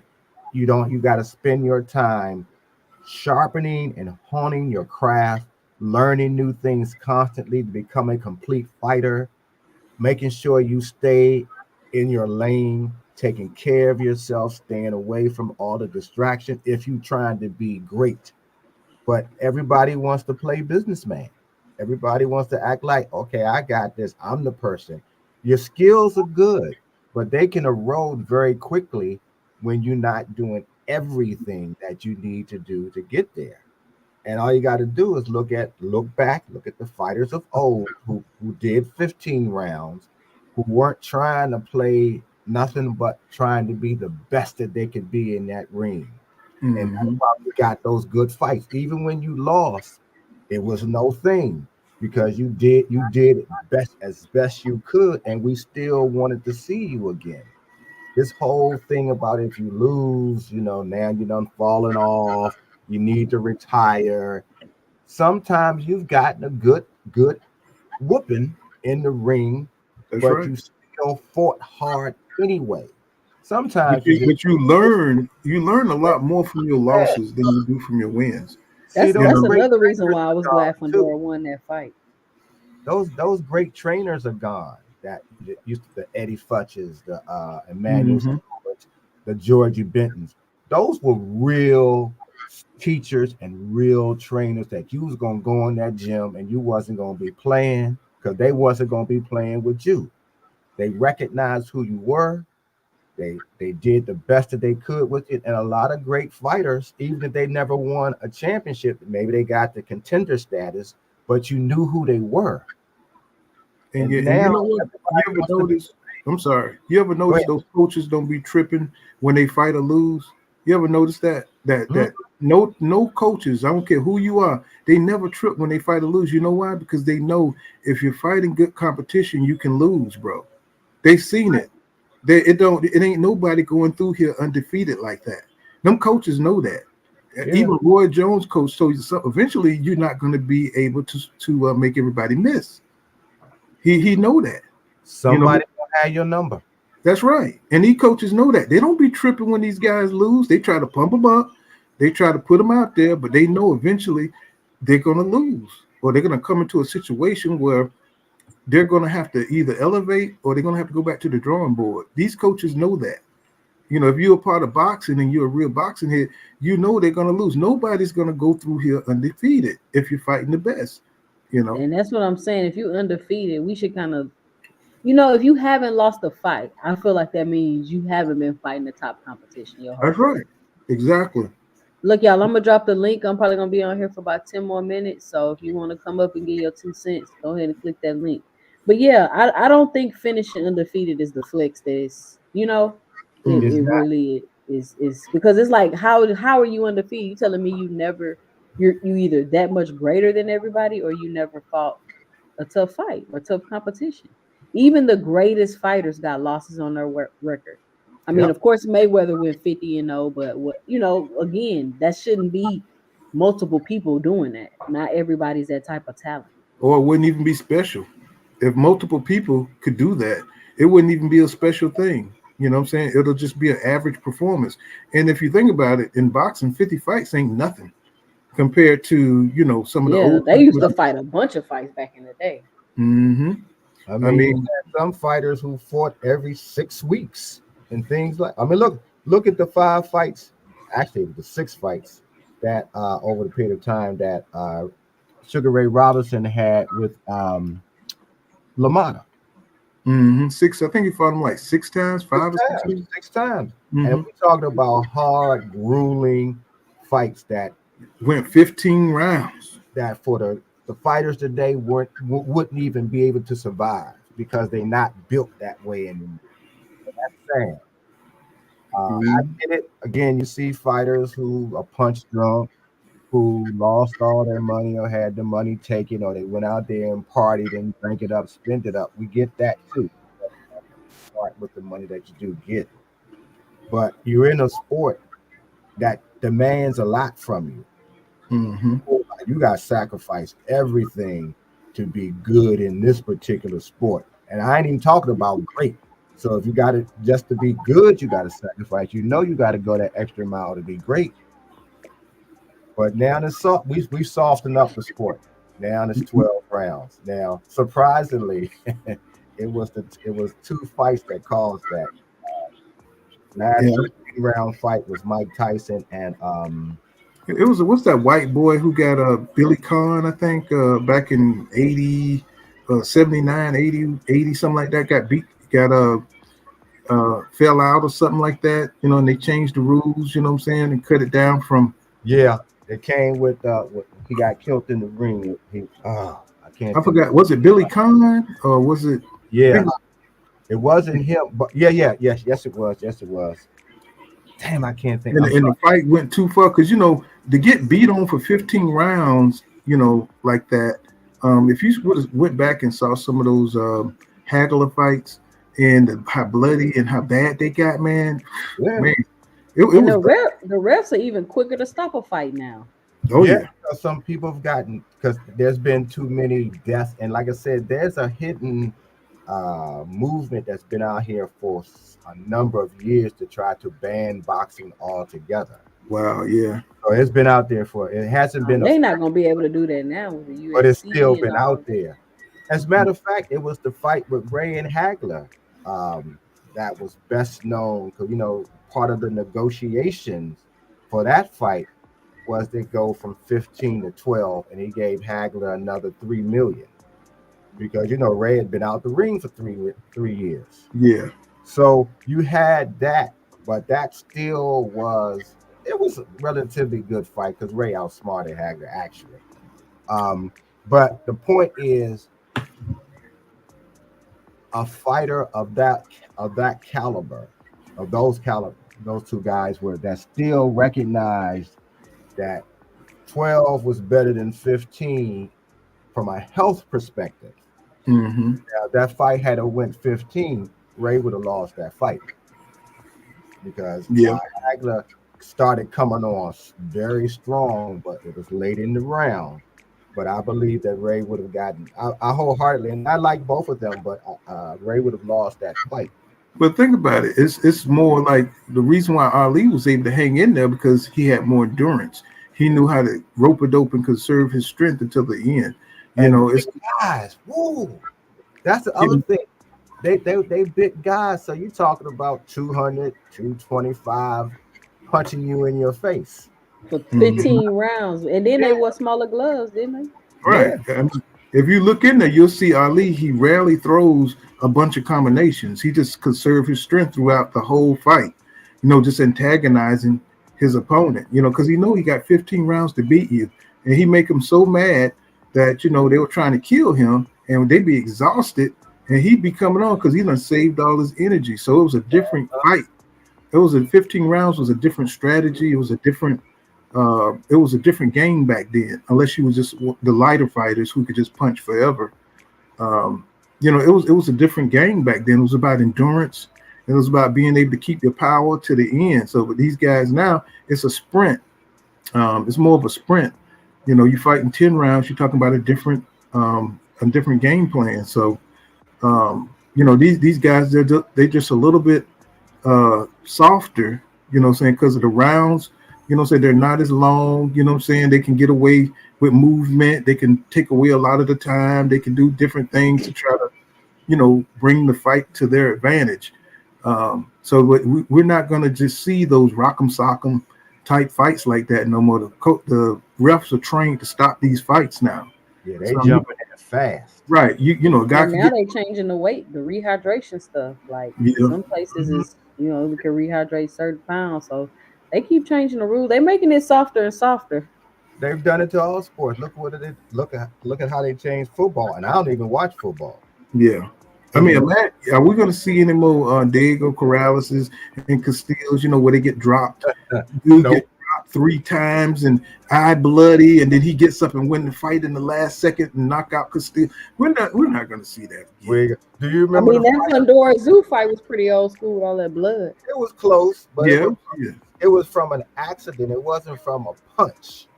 But the only reason that lasts is because the money guy, they wanted to see if the money guy was going to come back.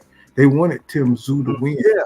So they wanted Tyson Fury to win against Otto Wallin. Yeah, So they're not going to stop it when it's against the guy who's supposed to win, right? So they're going to give him every chance, to win. Do you remember the fight when the guy, I forgot his name too, because I'm seeing the fight of what his ear was hanging off? Yeah. I forgot. Yeah, I was just about to mention that. Yeah. I mean, you don't get no more savage than that. Bro. I mean, we've seen some shit, man, over time. We've seen some gory. What was that guy that deleted, unalived his wife and was on the run? What was that guy name? He was at I think he was Latino, wasn't he? Yeah, I can't think of his name. That dude was sick, man, and yet he was a champion. He was a champion. he was a man. That dude would go home and terrorize his family and people, and but He was I jailed. gotta look these names up again, but remember the guy who had already served a number of years? He was a contender. He got locked up for rape, and then he Hmm. did the time. He came out and started fighting again because he still had a little name. I can't right now. I can't think of his name, They but probably the same guy I'm talking about. and he raped somebody else again, but Mhm. this time the woman shot him. Grape Mm. somebody. He graped somebody. I'm sorry. Great. Sorry. SA, I guess we could say that. It I'm was it's kind of like that guy who hit the dude after the fight, and Yeah. he But hit him. he's in jail right now. Yeah, I mean, they gave him like He, he set fire to Max Kellerman's brother's house and Wow. unalived him as well. Wow, I remember that now. I just yeah, you sure did. It's called the Harlem Hammer because he was trying to get in position to fight Roy Jones. Man, he would have got destroyed, bro. Yeah, He would have got destroyed back then. Roy was nothing to be played with. But And these guys and they getting punched in the head. You know they not all there. mm, Look at what happened to Ike Bucci. it's been a Talk while. about crazy. I could be Jesus, Talk about insane. man. It's been some It's good. been I mean, Razor Ruddock. Just some of the savagery from the heavyweight. The heavyweight division is so soft right now, bro. I can't even believe people The watch. heavyweight division is terrible right now. It's horrible. The skill level is horrible, and the size of these guys are ridiculous. You know what I'm saying? It's like, the skill level is not there.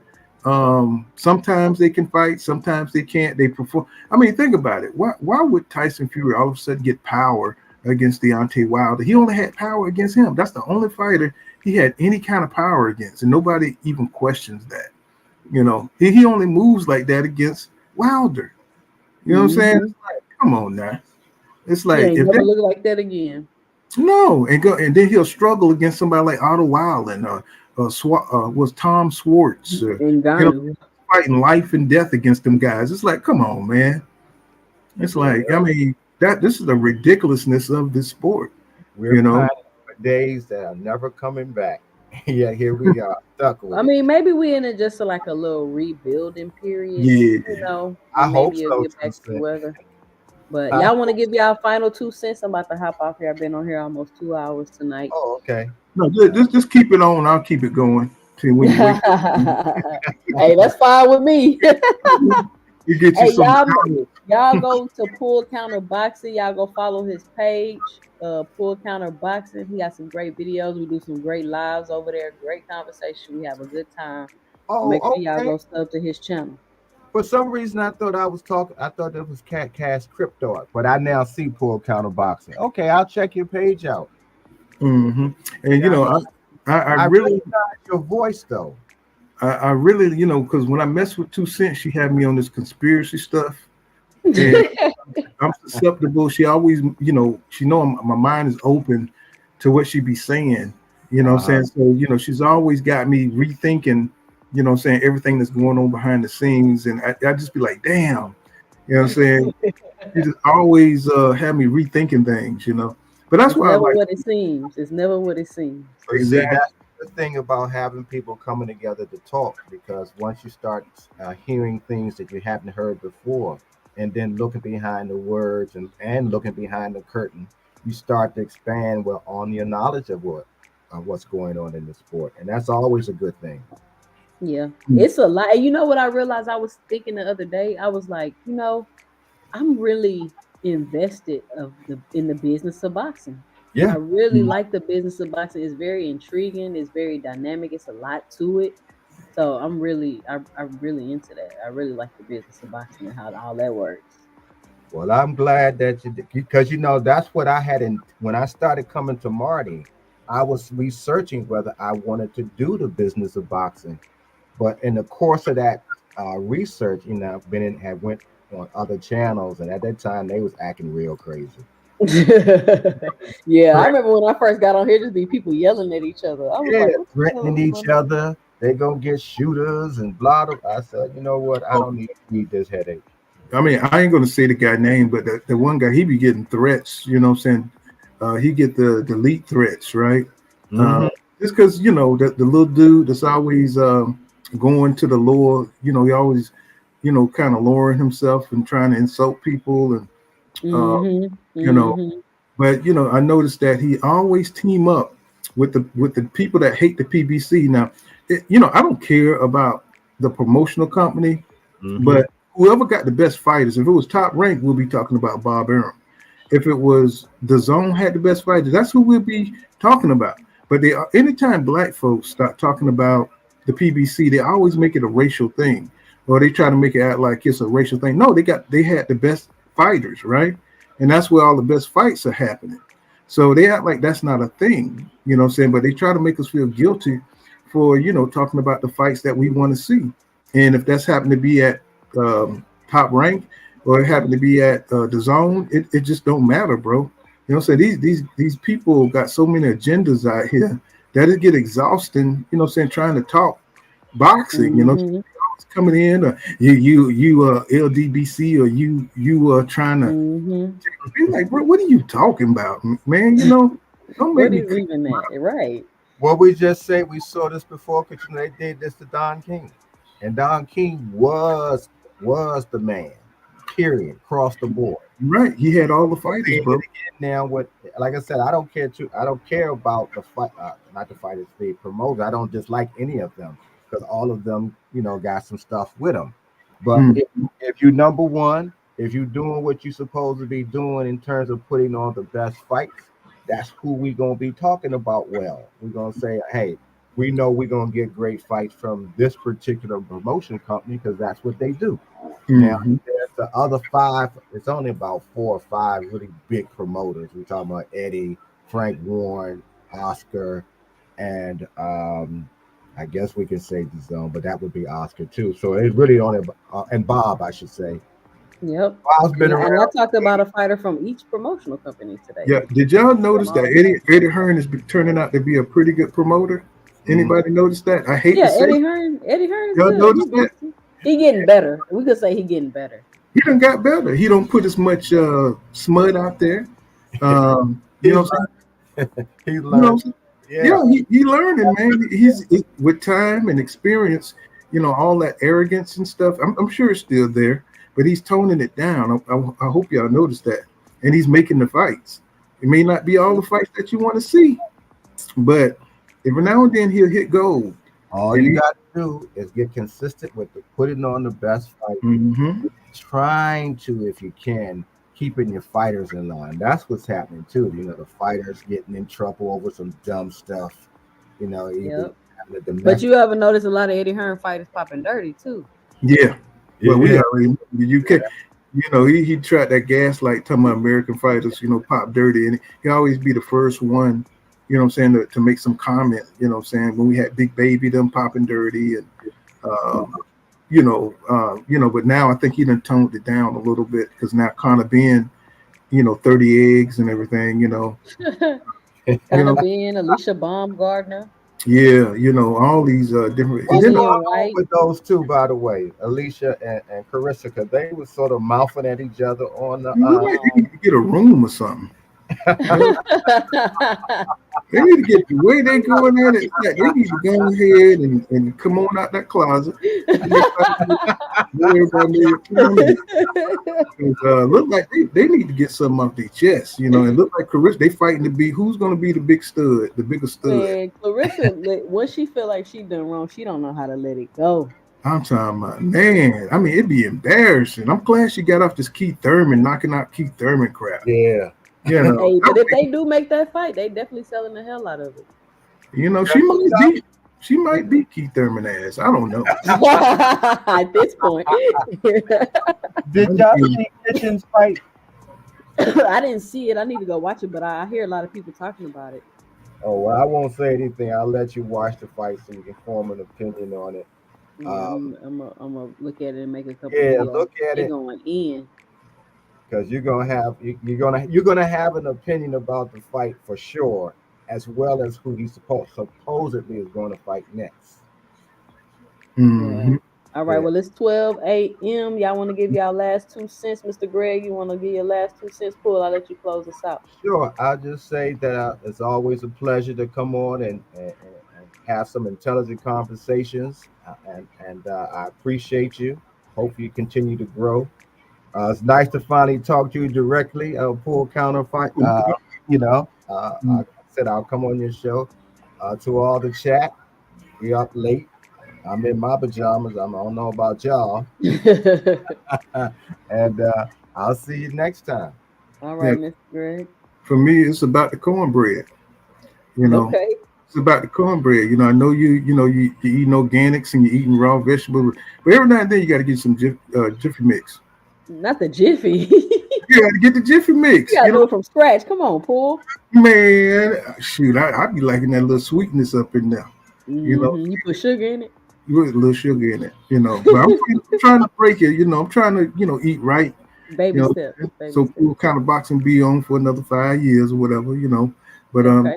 I love your platform and keep doing what you do. You're thought provoking. You're very, what I'm saying, you're very progressive in the sport. I think you're an important voice. Another person that's just going to be logical and break it down and just give you a real point of view. And that's why I love your platform, and I love that you came into boxing when you did. Just Thank like you. a kindred spirit. That's all. So, saying keep doing what you're doing, and that's that, man. See you guys. Say what's up with you guys, and see you guys tomorrow. Peace out. All right. Appreciate you for coming up, Paul. Oh, no problem. All right. Y'all make sure y'all go follow Pool Counter Boxing. I want to thank everybody for joining me tonight. Rick Timms, Cash Crypto, Cool JC26, Frequent Flyer. Who else we had up on here? Bradley 68. And whoever else came up on here tonight. If I forgot your name, thank you. Appreciate you for coming. Again, I'm Jay, and this is our 2 cents, where we talk everything boxing, and everybody's entitled to their own opinion. If you haven't already, be sure to punch that like and subscribe button, and I will see you guys on the next live.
Thank you.